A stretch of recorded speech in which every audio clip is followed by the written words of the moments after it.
बिस्मिल्लाहिर्रहमानिर्रहीम। अस्सलाम वालेकुम। मुअज़्ज़ज़ सामीन इकराम, ज़ुल्फ़िकार अली भुट्टो की हुकूमत 1971 से लेकर 1985 तक मशरक़ी पाकिस्तान के अलमिया पर पाकिस्तानी कौम का गम व गुस्सा इंतहा को पहुँच गया। कौमी जज्बात इस कदर मुश्ताल हो गए कि याह्या खान ने मजबूर होकर सदारत का ओहदा ज़ुल्फ़िकार अली भुट्टो को पेश कर दिया, इसलिए कि वो 1970 के आम इंतखाबात में मगरबी पाकिस्तान में कामयाबी हासिल करने वाली जमात पीपल पार्टी के कायद थे। भुट्टो नए आइन के निफाज तक सदर मुमलकत रहे। इसके बाद 1973 के आइन के तहत उन्होंने वज़ीर आज़म का ओहदा संभाला। इंतज़ामी इक़दामात में इस वक्त मुल्क शदीद किस्म के अस्करी, माली और सियासी बुरान का शिकार था। नई हुकूमत ने कोशिश की कि एक तरफ अंदरूनी तौर पर इंतज़ामी इक़दामात के ज़रिए हालात को बेहतर बनाया जाए और दूसरी तरफ गैर मुल्की दौरों के ज़रिए आलमी बरादरी बिलखसूस मुस्लिम ममालिक में पाकिस्तान का वक़ार बहाल किया जाए। इंतज़ामी इक़दामात के सिलसिले में सबसे पहले ज़री इस्लाहात का ऐलान किया गया। इनके तहत इनफरादी मलकियत की हद 500 एकड़ नहरी ज़मीन से घटाकर 150 एकड़ कर दी गई। बारानी ज़मीन की हद 300 एकड़ करार दे दी गई। बागात, फार्म और शिकारगाहें इस हद से मुस्तस्ना न थीं। मुकर्रर हद से ज़ायद ज़मीनें बिला मुआवजा बड़े ज़मींदारों से ले ली गई और उसे मुज़ारेन में तकसीम कर दी गई। सनती मैदान में सबसे अहम कदम 10 बुनियादी सनतों को कौमी मलकियत में लेना था। इनमें लोहा, फुलाद, भारी इंजीनियरिंग, मोटर गाड़ियों, ट्रैक्टर बनाने, कीमियाई अशिया, पेट्रोल, केमिकल, सीमेंट, गैस, बिजली और तेल साफ करने की सनतें शामिल थीं।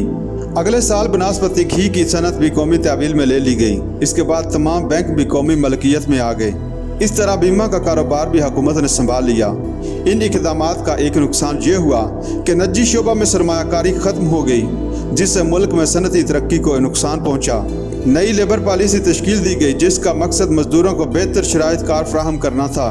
तालीमी मैदान में सबसे अहम कदम निजी शोबा के स्कूलों और कॉलेजों का कुमियाना था। पंजाब और सिंध में 178 कॉलेज और 3700 के करीब स्कूल कौमी तहवील में ले लिए गए। इससे असातिज़ा की तनख्वाहों और शराइत मुलाजमत में यकसानियत पैदा हो गई। लेकिन यहाँ भी ये नुकसान हुआ कि निजी शोबा में नए तालीमी इदारे कायम होना बंद हो गए, जिससे तालीम की तोसी मुतासर हुई। तालीम को आम करने की गरज से जो इक़दामात किए गए, इनमें सबसे नुमायाँ अल्लामा इकबाल ओपन यूनिवर्सिटी इस्लामाबाद का क़याम था, जिसमें ख़त ख़ताबत, रेडियो, टेलीविज़न, सेमिनार वगैरह के ज़रिए तालीम दी जाती है। 1973 का आइन याह्या खान ने बरसरे इक़्तिदार आते ही आइन मनसूख कर दिया था। नए आइन की तैयारी एक अहम कौमी ज़रूरत थी। इस काम के लिए कौमी असम्बली ने 24 अरकान पर मुश्तमिल एक आल पार्टीज़ कमेटी कायम की ताकि वो आइन का मसवदा तैयार करें। कमेटी का तैयार करदा मसवदा फरवरी 1973 में कौमी असम्बली में पेश कर दिया गया। आखिर कौमी असम्बली की मंजूरी के बाद 14 अगस्त 1973 को नए आइन का निफाज अमल में लाया गया। इस आइन के अहम निकात में नंबर 1, ये एक इस्लामी आइन है, जिसके आगाज़ में ही अल्लाह ताला की हकमियत को तस्लीम किया गया है और वाज़ेह कर दिया गया है कि किताब व सुन्नत के खिलाफ कोई कानून मंजूर नहीं किया जाएगा। नंबर 2, इस आइन में वफाकी पार्लिमानी निज़ाम कायम किया गया, जिसमें असल इख्तियारात वज़ीर आज़म के हाथ में थे। वज़ीर आज़म और इसके वज़रा कौमी असम्बली के सामने जवाबदार थे। नंबर 3, सदर मुमलकत की हैसियत महज आइनी सरबराह की थी। नंबर 4, इस आइन के तहत 2 ईवानों पर मुश्तमिल मरकज़ी पार्लियामेंट कायम की गई। ईवान बाला को सेनेट का नाम दिया गया और ईवान ज़ेरी कौमी असम्बली कहलाती थी। इसकी मायाद 5 साल थी। नंबर 5, इसमें बुनियादी हकूक़ की तफसील दर्ज है और ऐसे रहनुमा उसूल दिए गए हैं जिनकी रोशनी में हुकूमत ऐसे इक़दामात करेगी कि मुसलमान अपनी ज़िंदगी इस्लामी असूलों के मुताबिक ढाल सकें। इस्लामी सरबराही कॉन्फ्रेंस 1974 तक पाकिस्तान और बांग्लादेश के तल्लुकात कुशीदा थे। हुकूमत पाकिस्तान ने बांग्लादेश के क़याम के बाद ऐलान कर दिया कि जो मुल्क बांग्लादेश को तस्लीम करेगा, पाकिस्तान इसके साथ सफारती तल्लुकात मुनक़िता कर लेगा। मगर ये पॉलिसी कामयाब ना हो सकी और एक एक करके दुनिया के अक्सर ममालिक और अक़वाम मुत्तहिदा ने बांग्लादेश को एक आज़ाद मुल्क की हैसियत से तस्लीम कर लिया। 1974 में जब लाहौर में दूसरी इस्लामी सरबराही कॉन्फ्रेंस मुनक्कद हुई तो कुछ मुसलमान सरबराहों की कोशिशों से दोनों मुमालिक के इख्तिलाफात ख़त्म किए गए। शेख मुजीबुर रहमान लाहौर तशरीफ़ लाए और उनकी आमद से पाकिस्तान और बांग्लादेश के दरमियान तल्लुकात के नए दौर का आगाज़ हुआ। हुकूमत बांग्लादेश ने और वहाँ की अवाम ने पाकिस्तानी अवाम और हुकूमत से बरादराना और दोस्ताना तल्लुकात कायम किए। बांग्लादेश ने इस्लामी वज़ाराए ख़ारजा और इस्लामी सरबराही कॉन्फ्रेंस के अलावा अक़वाम मुत्तहिदा की जनरल असम्बली में अफ़गानिस्तान के सवाल पर पाकिस्तान के मौक़िफ़ की खुलकर हमायत की। इसी तरह पाकिस्तान ने बांग्लादेश को मुश्किल हालात में माली इमदाद फराहम की। दोनों मुस्लिम ममालिक के दरमियान तजारती तल्लुकात में भी इजाफा हुआ। कई तजारती वफूद का तबादला हो चुका और मुफीद तावन की नई राहें खुली। सामीन इकराम, अब ज़ियाउल हक़ की हुकूमत की बात करें। 1977 से 85 तक 5 जुलाई 1977 की रात जनरल ज़ियाउल हक़ ने 1973 ईस्वी के आइन को मुअत्तल करके मुल्क में मार्शल लॉ नाफिज कर दिया। ज़ियाउल हक़ के दौरे हुकूमत की नुमायाँ खसूसियात में इस्लामी निज़ाम का निफाज, एहतिसाब और तालीमी इक़दामात हैं। इस्लामी निज़ाम का निफाज। ज़ियाउल हक़ ने इस्लामी निज़ाम के निफाज के लिए जो इक़दामात किए उनमें पाकिस्तान इस्लामी निज़ाम के निफाज की राह हमवार करने के लिए 14 अगस्त 1977 को ज़ियाउल हक़ ने ऐलान किया कि रेडियो और टेलीविज़न पर इस्लामी इक़दार को मलहूज़ रखते हुए प्रोग्राम तरतीब दिए जाएँ। 1 सितंबर 1977 को इस्लामी नज़रियाती कौंसल की असर नौ तश्कील की गई और उसे इस्लामी इक़दार को इस्तेवार करने और कवानीन को कुरान और सुन्नत के मुताबिक मुरतब करने के लिए कहा गया। उसे ऐसे ठोस इक़दामात की सिफारिश करने को भी कहा गया जो मुल्क के समाजी और इक़्तिसादी ढांचे को इस्लामी असूलों के ऐन मुताबिक बना दें। शरई अदालतें कायम की गईं। स्कूल, कॉलेज और सरकारी दफातर में ज़ोहर की नमाज के एहतमाम का हुक्म दे दिया गया। हाई कोर्ट को इस्लाम के मुनाफिक कवानीन को कलादम करार देने का इख्तियार दे दिया गया। 9 फरवरी 1979 को गैर इस्लामी कवानीन को इस्लाम के सांचे में ढालने का अमल शुरू हुआ और शरीयत बेंच कायम किए गए। 9 फरवरी 1979 को ईद मिलादुन्नबी सल्लल्लाहु अलैहि वसल्लम के मौके पर जनरल मोहम्मद ज़ियाउल हक़ ने पाकिस्तान में इस्लामी निज़ाम के नफाज का ऐलान किया, जिसके तहत चोरों के हाथ काटने, ज़िना के मुजरमों को संसार करने का ऐलान, शराब नोशी और इसकी तैयारी पर पाबंदी आयद कर दी गई। शराब नोशी और बहतान तराशी पर 80 करोड़ की हद मुकर्रर की गई। हुकूमत ने मुल्क भर में शराब, अफीम और चरस के ठेके बंद कर दिए और ज़कात और उशर के निज़ाम को नाफिज किया गया। 2 अरब 25 करोड़ का ज़कात फ़ंड भी कायम किया गया। मुल्की मईशत को सूद की लानत से पाक करने के लिए 1 जनवरी 1983 को तमाम बैंकों में गैर सूदी काउंटर खोले गए। जून 1985 में तमाम बैंकों का हिसाब बिला सूद करार दिया गया। 15 जून 1988 को मोहम्मद ज़ियाउल हक़ ने एक आर्डीनेंस के ज़रिए मुल्क में निज़ाम शरीयत के फौरी नफाज का ऐलान किया। इस कानून की सबसे अहम शक ये थी कि कोई भी खिलाफ शरीयत कानून आला अदालतों के ज़रिए कलअदम करार दिया जाएगा।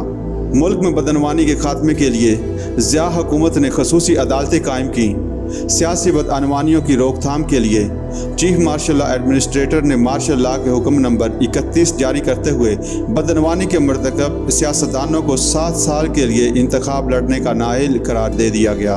बदअनवानी के मर्तकब सियासतदानों को 7 साल के लिए इंतखाब लड़ने का नाअहल करार दिया गया। एहतसाब के अमल के ज़रिए बदअनवान अनासर, चोरों, गुंडों, ज़ख़ीरा अंदोज़ों, डाकुओं और नाजायज़ मुनाफाखोरों को जुर्माने वगैरह के अलावा करोड़ों की सज़ा दी गई। तालीमी इक़दामात में ज़ियाउल हक़ का एक अहम मकसद तालीमी निज़ाम को इस्लाम और कौमी तकाज़ों से हमआहंग करना और तालीम को आम करना था।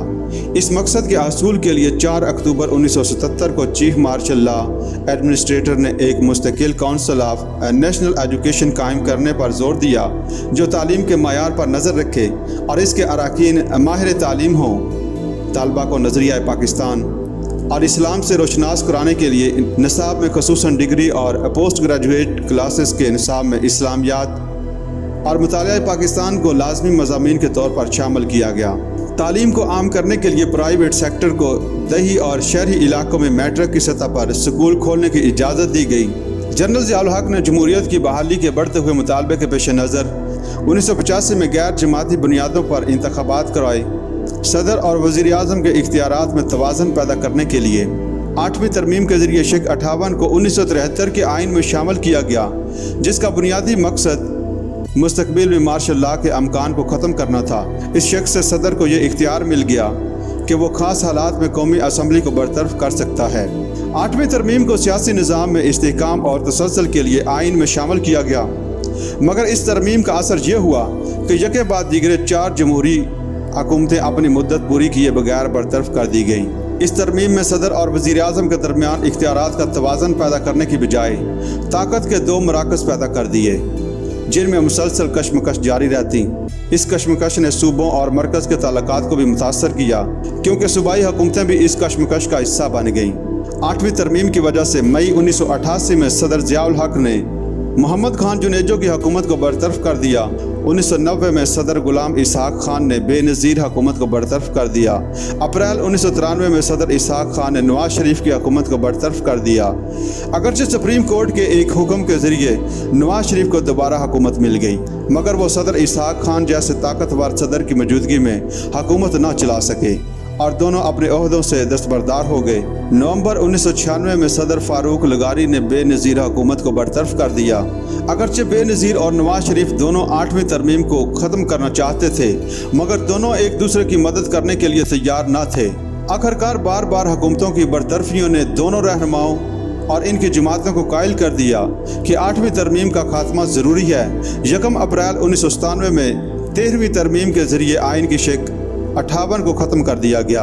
13वीं तरमीम के ज़रिए ताकत का तवाज़न दोबारा वज़ीर आज़म के हक़ में हो गया और फ़ौज का अमल दखल भी सियासत में ख़त्म हो गया। मौजूद सामीन किराम, अब बात करें मार्शल लॉ का निफाज और 8वीं तरमीम की बहाली की। सामीन, मार्शल लॉ का निफाज और 8वीं तरमीम की बहाली 13 अक्टूबर 1999 को जनरल परवेज़ मुशर्रफ ने वज़ीर आज़म नवाज शरीफ को बरतरफ करके मुल्क में मार्शल लॉ नाफिज कर दिया। 1973 के आइन को आर्जी तौर पर मुअत्तल कर दिया गया। मार्शल लॉ के निफाज की बड़ी वजह यह थी कि वज़ीर आज़म नवाज शरीफ ने chief of army staff general Musharraf को बरतरफ कर दिया, जिस पर फ़ौज ने मुल्क का निज़ाम संभाल लिया। 30 अप्रैल 2002 के एक रेफरेंडम के ज़रिए जनरल मुशर्रफ 5 साल के लिए मुल्क के सदर मुंतखब हो गए। 10 अक्टूबर 2002 को मुल्क में मरकज़ी और सूबाई असम्बली के इंतखाबात मुनाक्कद हुए। इससे मुल्क में जमहूरियत का एक नया दौर शुरू हुआ। आइन 1973 में 17वीं तरमीम के ज़रिए 8वीं तरमीम की शक 58 को बहाल कर दिया गया।